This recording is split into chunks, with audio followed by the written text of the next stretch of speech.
আজকে আমরা এক্সপ্লেন করব ওয়াটার পার্ক, যেখানে মজা করতে গিয়ে মানুষ আর কখনোই ফিরে আসেনি। কথা বাড়াবো না, সংক্ষেপে শেষ করব। তো আমি আছি আপনাদের সাথে আসানোর 3D। গল্পের শুরুতে আমরা একটা অসাধারণ পার্ক দেখতে পাই, যার নাম ছিল ওয়াটারল্যান্ড। এই পার্কটি ছিল একদম অন্যরকম। এখানে সবকিছু ছিল একটু জাদুর ছোঁয়ার মতো, আর পুরো পার্কটি চালাতো কিছু মজার মজার পশু পাখি। যেমন এখানে ছিল একটা নীল রঙের ভালুক, একটি বনু শুকুর, আরো অনেকেই ছিল, আর একজন বুদ্ধিমান শিম্পাঞ্জি যার নাম ছিল পিনাট। এরা সবাই মিলে ওয়াটারল্যান্ডকে জীবন্ত করে রেখেছিল। এই পার্কে যারা ঘুরতে আসতো তাদের সবাইকেই তারা দারুণ সব মজার রাইড আর জাদুর খেলা দেখাতো। প্রতিদিনই এখানে নতুন নতুন কিছু তৈরি হতো। সবচেয়ে মজার ব্যাপার হলো পিনাটের কাছে একটা জাদুর মার্কার ছিল। সেই মার্কার দিয়ে সে নতুন নতুন আইডিয়া আঁকতো, আর সে আঁকা জিনিসগুলো সত্যি হয়ে যেত। তাই আর কি ওয়াটার পার্কে প্রতিদিনই নতুন কোনো না কোনো জিনিস আর কি আবিষ্কার হতোই। এরপর গল্পটি আমাদের বর্তমান সময়ে নিয়ে আসে। এখানে আমরা জুন নামের ছোট্ট একটা মেয়ের সাথে পরিচিত হই। জুন ছিল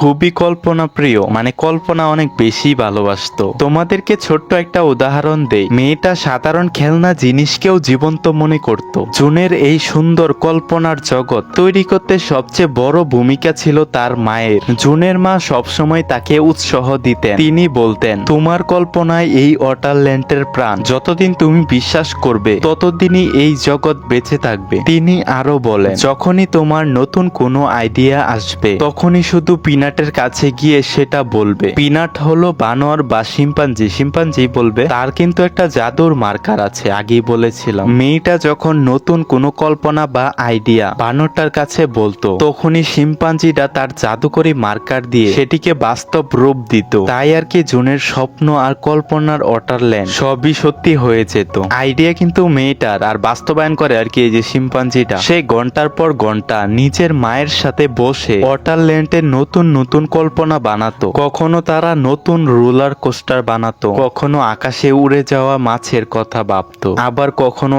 এমন জিনিসও কল্পনা করতো যা পৃথিবীতে কোথাও নেই। এই মুভির লজিক মনে হয় না বাচ্চারা বুঝতে পারবো। তোমরা যদি কেউ বুঝে থাকো তাহলে কমেন্টে কইও। জুনের কাছে এইগুলো শুধু কল্পনাই ছিল না, তার কাছে সবকিছু একদমই বাস্তবই মনে হতো। দিন যেতে থাকে, জুনের মনে হলো শুধু কল্পনা করলেই হবে না, সে এই ওয়াটারল্যান্ডকে বাস্তবে বানাবে। এই কারণে সে তার বন্ধুদের নিয়ে ছোট্ট ছোট্ট কাঠ, দড়ি, চাক্কা আর নানান ধরনের জিনিস সংগ্রহ করতে শুরু করলো। সবাই মিলে অনেক কষ্ট করে তারা একটা ছোট্ট রোলার কোস্টার বানিয়ে ফেললো। জুন ভেবেছিল এটি দারুণভাবে কাজ করবে, কিন্তু বাস্তবে ব্যাপারটা এতটাও সহজ ছিল না। তখন তারা সেটিতে চড়ে পরীক্ষা করতে গেল। তখনই সেটি নিয়ন্ত্রণের বাহিরে চলে যায়। এক সময় বড় একটা দুর্ঘটনা ঘটে। জুন আর তার বন্ধুরা নিচে পড়ে যায়। ভাগ্য ভালো ছিল, তাদের কারোরও কোনো বড় ক্ষতি হয়নি। সবাই নিরাপদেই বেঁচে যায়, কিন্তু আশেপাশে প্রতিবেশী এই ঘটনা দেখে ভয় পেয়ে যায়। তারা সবাই জুনের বাবা মায়ের কাছে অভিযোগ করে, কারণ সে কিন্তু মোটামুটি পুরো এলাকাটারই তছনছ করে লাইছে। এবং তারা সবাই বলে জুনের এই বিপজ্জনক খেলাধুলা একদিন বড় একটা দুর্ঘটনা ঘটাবে। এরপর সবাই পরামর্শ দেয় জুনকে যেন একটা কোম্পানিতে বা একটা হোস্টেলে পাঠিয়ে দেওয়া হয়। মানে তারা চাইতেছে না এই আফত এই জায়গাতে রাখতে, আমাদের প্রতিবেশীর মতো। এইসব কথা শুনে জুন একদম মন খারাপ করে ফেলে। সে তার মাকে জড়িয়ে ধরে বলে, আমি কোথাও যেতে চাই না, আমি শুধু তোমার সাথেই থাকতে চাই। তখন তার মা খুব শান্তভাবে বলেন, তুমি খেলবে, কল্পনা করবে, নতুন নতুন জিনিস বানাবে, কিন্তু সব সময় নিজেদের চারপাশের মানুষের নিরাপত্তার কথা মনে রাখতে হবে। তার মা কিন্তু ঠিকই কইছে। হ্যাঁ, মাইয়া মানুষ অত উল্টা পাল্টা কাম করে গেল। এরপর মা আর মেয়ে পুরো বাড়িটাকে ওয়াটারল্যান্ডে পরিণত করে ফেলে। বাড়ির প্রতিটি ঘরের খেলনা, কাগজের রাইড, কল্পনার রাস্তা, নানান রঙের সাজসজ্জা দিয়ে এক অসাধারণ পরিবেশ তৈরি হয়। তাদের দুজনকে দেখে মনে হচ্ছিল যেন সত্যিই তারা ওয়াটারল্যান্ডের ভিতরে বাস করছে। কিন্তু এই আনন্দ বেশি দিন স্থায়ী হয় না। ধীরে ধীরে জুনের মায়ের শরীর খারাপ হতে শুরু করে। প্রথমে বিষয়টা কেউ খুব বেশি একটা বুঝতে পারেনি, কিন্তু সময়ের সাথে সাথে তার অসুস্থতা বাড়তেই থাকে। একদিন তিনি জুনকে নিজের কাছে ডাকে। খুব হাসি মুখেই তিনি বলেন, আমাকে কিছুদিনের জন্য বাহিরে যেতে হবে, কিন্তু আমার তোমার উপরে পুরো বিশ্বাস আছে, তুমি সবকিছু ঠিকভাবেই সামলে নিতে পারবে। জুন কিন্তু কিছুই বুঝে উঠতে পারে না। সে শুধু চুপচাপ নিজের মায়ের দিকে তাকিয়ে থাকে। এরপর তার মা তাকে ভালোবাসা দিয়ে জড়িয়ে ধরেন এবং আল্লাহ হাফেজ বলে এখান থেকে চলে যান। মা চলে যাওয়ার পর জুনের পৃথিবী যেন এক মুহূর্তের জন্য বদলে যায়। আগের মতো আর তার খেলতে ইচ্ছে করতো না। ওয়াটারল্যান্ডের কথা ভাবলেই তার মন খারাপ হয়ে যেত, কারণ ওয়াটারল্যান্ডের প্রতিটা স্মৃতির সাথে তার মায়ের স্মৃতি যুক্ত ছিল। ওয়াটারল্যান্ডকে দেখলেই তার মায়ের কথা মনে পড়তো। সে ধীরে ধীরে নিজের সব খেলনা এক জায়গায় গুছিয়ে রেখে দেয়। এক সময় পুরো ওয়াটারল্যান্ড বন্ধ করে দেয়। যেই মেয়েটি সারাদিন কল্পনার জগতে ডুবে থাকতো, এখন সে কোনো কিছুর ভিতরে আগের মতো আর আনন্দ খুঁজে পায় না। সময়ের সাথে সাথে জুন অনেক বুদ্ধিমান হয়ে ওঠে, কিন্তু সে নিজের ঘরের মধ্যে থাকতে শুরু করে। নিজের ঘরেই থাকবে এটাই স্বাভাবিক, কিন্তু বন্ধুদের সাথে খেলাধুলা, বাহিরে বের হওয়া, সবকিছু থেকে নিজেকে দূরে সরিয়ে নেয়। তার মুখের সেই হাসিটা আর দেখা যায় না। একদিন জুনের বাড়িতে তার আঙ্কেল আর আন্টি বেড়াতে আসেন। তারা জুনের জন্য সুন্দর একটা উপহার নিয়ে এসেছিলেন। তারা ভেবেছে জুন এই উপহার পাওয়ার পর সে অনেক খুশি হয়ে যাবে, কিন্তু এই উপহার ছিল ওয়াটারল্যান্ডের সঙ্গে সম্পর্কিত। এই কথা শুনেই জুনের মন খারাপ হয়ে যায়। আবারও তার মায়ের কথা মনে পড়ে। এই বেটির অসুখ কি এখনো ভালো হয়েছে না? মাইয়ার এত কষ্ট করতেছে, এখনো আয় না। তাই সে এতটাই রেগে যায় যে ওয়াটারল্যান্ডের সমস্ত ম্যাপ একসাথে জড়ো করে আগুনে পুড়িয়ে ফেলে। তবে আশ্চর্যের বিষয়, সম্পূর্ণ ম্যাপ পুড়ে গেলেও ছোট্ট একটা টুকরো বাতাসে উড়ে বাহিরে চলে যায়। তখনও জুন বুঝতে পারেনি এই ছোট্ট কাগজের টুকরো তাকে একটা বড় অভিযানের দিকে নিয়ে যাবে। এদিকে জুন সবসময় তার বাবার খুব যত্ন নিত। সে মনে করত তার বাবা একা কিছুই ঠিক মতো করতে পারতেন না, তাই সে সবসময় তার বাবার কাছেই থাকতে চায়। কিন্তু একদিন তার বাবা সিদ্ধান্ত নেন জুনকে একটি ম্যাথস ক্যাম্পে পাঠাবেন। এটি হলো গণিত শেখার একটি বিশেষ প্রশিক্ষণ ক্যাম্প। তোমরা আবার ভেবো না মেয়ে গণিতে দুর্বল। জুন কিন্তু মোটেও যেতে চাচ্ছিল না, তবুও বাবার কথায় তাকে বাসে উঠতেই হয়। বাসে বসে যখন সে নিজের ব্যাগ খুলে, তখন ভিতরে একটা ছোট্ট নোট দেখতে পায়, যেখানে লেখা ছিল মিস ইউ জুন। এই ছোট্ট লেখাটা পড়েই জুনের মনে হলো হয়তো তার বাবার এখন তাকে খুব দরকার। সে আর এক মুহূর্তেও ক্যাম্পে যেতে চাইল না। তখন সে তার এক বন্ধুর কাছে সাহায্য চায়। জুন বন্ধুকে বলে, তুমি যদি অসুস্থ হওয়ার অভিনয় করো তাহলে সবাই তোমাকে নিয়েই ব্যস্ত থাকবে, আর আমি এই সুযোগ নিয়েই এখান থেকে পালিয়ে যাব। তার বন্ধু সত্যিই তাকে সাহায্য করে। সবাই তখন অন্যদিকে ব্যস্ত হয়ে যায়। তখন জুন চুপচাপ বাস থেকে নেমে নিজের বাড়ির দিকে দৌড়াতে শুরু করে। দৌড়াতে দৌড়াতে হঠাৎ তার চোখে পড়ে ছোট্ট ম্যাপের টুকরোটির উপর। কাগজটি বাতাসে উঠতে উঠতে সামনে এগিয়ে যাচ্ছিল। জুন সেটির পিছনে ছুটতে থাকে। এক সময় সে একটি ঘন জঙ্গল অন্ধকার বনের মধ্যে পৌঁছে যায়। বনের ভিতরে সবকিছুই ছিল খুবই অদ্ভুত আর রহস্যময়। হঠাৎ সে একটা বিশাল স্লাইড দেখতে পায়। কৌতূহলবশত জুন সেই স্লাইডের উপর বসে পড়ে। ট্রেনের মতোই তো দেখা যায়, ট্রেনও বলতে পারো। আর সঙ্গে সঙ্গে ট্রেনটি নিজে থেকেই চলতে শুরু করে দেয়। দেখতে দেখতে জুন অনেক দূরে চলে যায়। এক সময় সে এমন একটি জায়গায় পৌঁছে যায় যা দেখে সে পুরোপুরি অবাক হয়ে যায়। এটা কোনো কল্পনা নয়, এটাই ছিল সত্যিকারের ওয়াটারল্যান্ড। চারদিকে বিশাল বিশাল রাইড, অদ্ভুত সব রাস্তা আর জাদুকরী পরিবেশ দেখে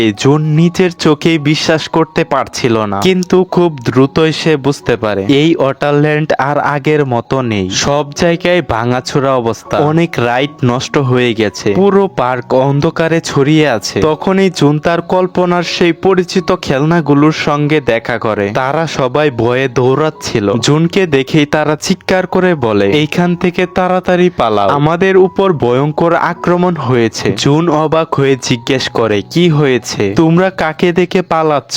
কিন্তু তার আগে প্রাণীগুলোই উল্টা জুনকে প্রশ্ন করতে শুরু করে। তারা জানতে চায় তুমি কে আর এইখানে কিভাবে এলে? জুন তখন ধীরে ধীরে বুঝতে পারে এই ওয়াটারল্যান্ডে অনেক বড় একটা সমস্যা হয়েছে। সবচেয়ে বড় বিষয় হলো এখন পিনাটও নেই, যে সবসময় নতুন নতুন জিনিস বানাতো। ওই শিম্পাঞ্জি আর কি, সে নাকি হঠাৎ করেই হারিয়ে গেছে। আর বাচ্চাদের খেলার জন্য ছোট ছোট শিম্পাঞ্জি গুলো এখন ভয়ঙ্কর জম্বিতে পরিণত হয়েছে। তারা সবাইকে আক্রমণ করছে। ঠিক তখনই গ্যাটা এসে জুনকে পুরো পরিস্থিতির কথা বুঝিয়ে বলে। সে জানায় অনেকদিন ধরে ওয়াটারল্যান্ডের উপর অন্ধকার নেমে এসেছে, আর সেই কারণেই পুরো পার্ক ধীরে ধীরে ধ্বংস হয়ে যাচ্ছে। এইখানেই আমরা বুমারের সঙ্গেও দেখা করি। সে একটু কথা বললেই ঘুমিয়ে পড়তো। যে কোনো সমস্যা যে কোনো জায়গায় সে ঘুমিয়ে যেতে পারত। সবাই মিলে জুনকে জানায় ব্লক ওয়ার্ক সুইং অনেকদিন ধরেই বন্ধ হয়ে আছে, আর যতক্ষণ সেটি ঠিক না হবে ততক্ষণ এই অন্ধকার কখনোই দূর হবে না। এমন সময় হঠাৎ হঠাৎ করে সিম্বা জঙ্গলিরা সবাইকে আক্রমণ করে বসে। চারদিকে দৌড়াদৌড়ি শুরু হয়ে যায়। জুন খুব ভালোভাবেই জানতো